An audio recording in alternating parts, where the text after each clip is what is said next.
हा कार्यक्रम जॉईस मायर मिनिस्ट्रीच्या भागीदारांमुळे आणि मित्र परिवारांमुळे शक्य झाला आहे.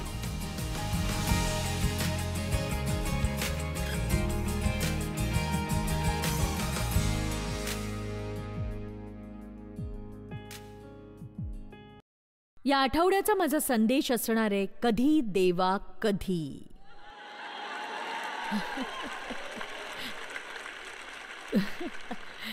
कोणालाच हा प्रश्न पडत नाही, नाही का? अरे देवा, मला संधी कधी मिळेल. आणि बघा, जर तुम्ही सतत निराश असाल कारण गोष्टी तुमच्या वेळापत्रकानुसार होत नाहीयेत, तुमच्या आयुष्यात अशा गोष्टी घडतायत ज्या तुम्हाला कळत नाहीयेत, तर मग तुम्ही सुखी होऊच शकणार नाही. बघा, आपल्याला बायबल ज्याला म्हणतं, देवाचा विसावा त्यात राहायची गरज आहे. हा विशिष्ट प्रकारचा विसावा आहे जो तुम्ही तुमच्या आयुष्याच्या वादळातही घेऊ शकाल. आणि बघा, प्रत्येक गोष्ट नेमकी असलीच पाहिजे असं नाही, तुम्हाला प्रत्येक गोष्ट माहीत असायला हवी असं नाही, प्रत्येक गोष्टीचा शोध लागावा असं नाही. तुम्ही त्या बदल्यात विश्वास ठेवा की देव चांगला आहे, तो काय करतोय हे तो जाणतो आणि तुमच्यासाठीची सर्वोत्तम गोष्ट तो योग्य वेळी करणार आहे, हे लक्षात घ्या. तुम्ही हे नीट समजून घ्या. खरं तर आपण हे मनातल्या मनात म्हणूया, देव माझ्यासाठी सर्वोत्तम ते करेल योग्य वेळी. आणि मला माहिती आहे आपण घाईत असतो, देव नाही. किती काळ तुम्हाला वाट पाहावी लागेल यामुळे निराश झाल्याने देव घाई करणार नाहीये. देव आपल्याला स्वप्न आणि दृष्टी देतो, किंवा मी आशा असं म्हणते, तो आपल्याला बदलण्यासाठी आशा देत असतो. आपल्याला बदल हवा असतो, आपल्याला प्रियजनांमध्ये बदल हवा असतो, जागांमध्ये बदल हवा असतो, आर्थिक स्थितीत हवा असतो, सतत कशात तरी बदल हवा असतो आपल्याला. आणि देव गोष्टी बदलत असतो, पण तो कधी ते बदलेल ते तो कधीही सांगत नाही. कारण जेव्हा तुमच्या मनात काही मोठं करायचं असं असतं तेव्हा तुम्हाला खूप नैराश्य येतं आणि तुम्हाला ते लगेचच व्हावं असं वाटत असतं, किमान मला तरी असंच वाटतं. आणि क्वचितच ते लगेच घडतं. कारण खरं तर बघा, देवाने जे काही आपल्या आयुष्यात करावं असं आपल्याला हवं असतं, बऱ्याचदा त्यासाठी आपल्याला काही तयारीही करावी लागते आणि तो काळही असतोच. आणि आपल्याला त्या पायऱ्या वगळता येत नाहीत, नक्कीच नाही. आपल्या वेळेनुसार नव्हे, तर देवाच्या वेळेनुसार आणि योग्य वेळी तो गोष्टी करेल असा जर आपण देवावर विश्वास ठेवला तर तो प्रतीक्षेचा काळ हा दयनीय होत नाही. आणि मी हेही सांगेन की तुम्ही तयार आहात असं तुम्हाला वाटतंय, म्हणजे तुम्ही तयार असता असं नाहीये अजिबात. दुसरी गोष्ट मला तुम्हाला सांगायची की जेव्हा तुम्ही इतरांसाठी प्रार्थना करता, केवळ तुमचं ऐकण्यासाठी देव इतरांकडे दुर्लक्ष नाही ना करू शकत, सांगा. कारण प्रत्येकाची स्वतःची अशी इच्छा असते. तर जेव्हा तुम्ही दुसऱ्या कुणासाठी तरी प्रार्थना करता, तुम्ही देवाला त्यांच्यासाठीचा वेळ द्यायला हवा ना. आणि वाट पाहताना एक चांगलं उदाहरण होणं हीच सर्वोत्तम गोष्ट तुम्ही करू शकता. आणि बघा, स्वाभाविकतः जेव्हा आपण इतरांसाठी प्रार्थना करतो ते देवामध्ये असतील याची 100% खात्री नसते. पण बघा, जर कुणीच त्यांच्यासाठी प्रार्थना करत नसेल, त्यांच्या आयुष्यात देव कधीच कामाची सुरुवात करणार नाही. पण कधी कधी तुम्ही हे लक्षात घ्यावं लागेल की जेव्हा तुम्ही प्रार्थना करता, देव त्यांच्यावर काम करायला लागतो. आणि बघा, माझा नवरा अनेकदा मला म्हणाला की जेव्हा तुम्ही कुणासाठी तरी प्रार्थना सुरू करता, ते चांगलं वागण्याआधी वाईट वागणारच आहेत. का माहितीये? जेव्हा देव सुरुवात करतो, जेव्हा देव तुमच्याबरोबर काम करतो, तुमच्यापैकी किती जण सतत चांगलं वागत नाहीत? तर जेव्हा तुम्ही कुणासाठी प्रार्थना करता आणि त्यांना वाईट वागताना बघता, तुम्ही छान म्हणायला हवं, देव काम करतोय.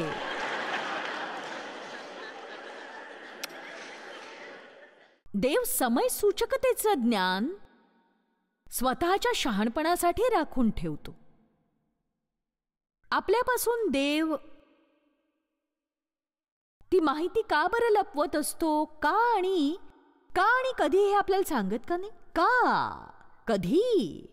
त्याला अनेक कारणं आहेत. पहिलं तर आपल्याला कळतं आपल्याला किती काळ वाट बघायची.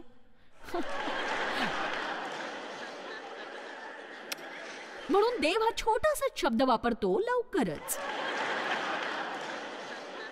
तुम्हाला आवडणार नाही का जेव्हा कुणीतरी तुम्हाला येऊन भविष्य सांगेल की परमेश्वर असं म्हणालाय की लवकरच तो तुम्हाला तुमच्या सेवा कार्यात पाठवणार आहे. तुम्ही इतके उत्तेजित होता, पण ते कळण्याआधी तुम्हाला जितकं माहित होतं तेवढीच माहिती असते. मला ते कळायला थोडा वेळ लागला. 70च्या दशकामध्ये बरीच गिफ्ट्स ऑफ स्पिरिट असायची.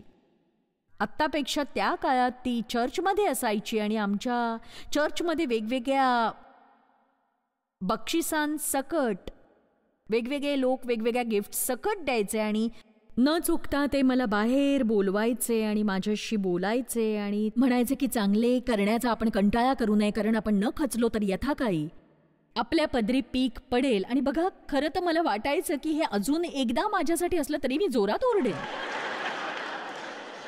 कारण बघा, 7व्या किंवा 8व्या वेळेनंतर मला कळलं होतं की मला ते काहीच सांगत नाहीये किंवा मला काहीच सांगितलं जात नाही. आणि शेवटी देव मला म्हणाला की वेळ येईपर्यंत वाट पाहावी लागणार आहे तुला, प्रयत्न करावे लागणार आहेत तुला. प्रत्येक जण वाट बघतो. तुम्ही वाट बघताय की नाही हा मुद्दा नाहीच आहे. जर तुम्हाला त्याबद्दल काही प्रश्न असतील तर तुम्हाला मी आज सांगते की तुम्ही वाट पाहणारच आहात. कोणालाही फक्त एखादं स्वप्न किंवा दृष्टी किंवा योजना किंवा इच्छा किंवा आशा असते, त्यांचं ते लगेच पूर्ण होत नाही. प्रत्येक जण वाट पाहतो. तेव्हा मोशे देवाला म्हणाला, फारोकडे जाऊन इस्रायल वंशास मिस्रातून काढून आणणारा मी कोण? देव म्हणाला की खचित मी तुझ्या बरोबर असेन, मी तुला पाठवले. याची तुला खूण हीच की तू लोकांस मिस्रातून काढून आणल्यावर याच डोंगरावर तुम्ही देवाची सेवा कराल. याच डोंगरावर तुम्ही देवाची सेवा कराल. बघा, प्रशिक्षण.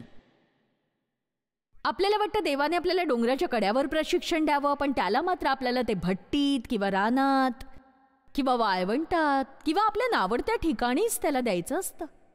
विचार करा यावर. योसेफा तुरुंगात त्याने न केलेल्या गुन्ह्यासाठी 13 वर्ष वाट पाहत होता. बघा, तो अपराधीही नव्हता हो. पण एक सांगू, योसेफाबद्दल रंजक गोष्ट काय आहे, त्याला कधी चिडचिडा दिवस गेला असला तर माहीत नाही, पण बायबलमध्ये तरी तशी नोंद नाही.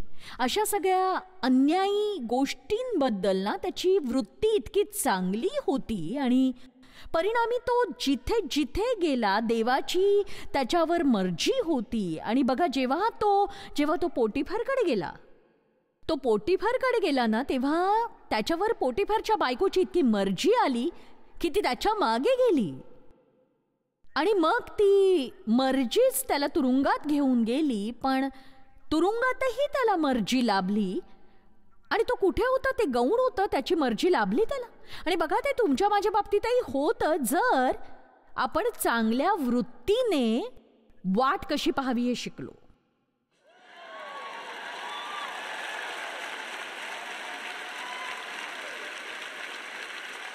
तुम्ही वाट बघत असताना सगळ्यात चांगलं काय करू शकता सांगू? कुणाला तरी मदत करा.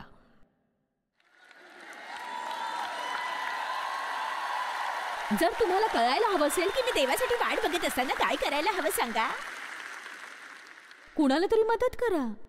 तुम्ही करू शकणारी ती सर्वोत्तम गोष्ट असेल. आणि एक सांगू, योसेफाने तेच केलं. त्याने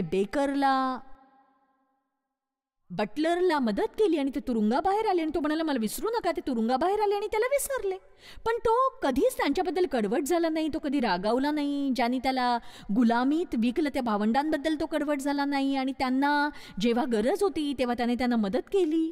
आणि म्हणून जर आपण सहनशीलतेनं वाट बघायला शिकलो, बघा, सहनशीलता हे वाट बघणं नाही. सहनशीलता म्हणजे वाट बघत असताना आपण कसे वागतोय. एक छोटासा सेलाह क्षण घेऊया, थांबूया आणि विचार करूया यावर. तुम्ही वाट बघत असताना कसे वागत असता बरं? वेल, आपण पुढे जाऊया का जॉयस? वळूया का पुढच्या मुद्द्याकडे?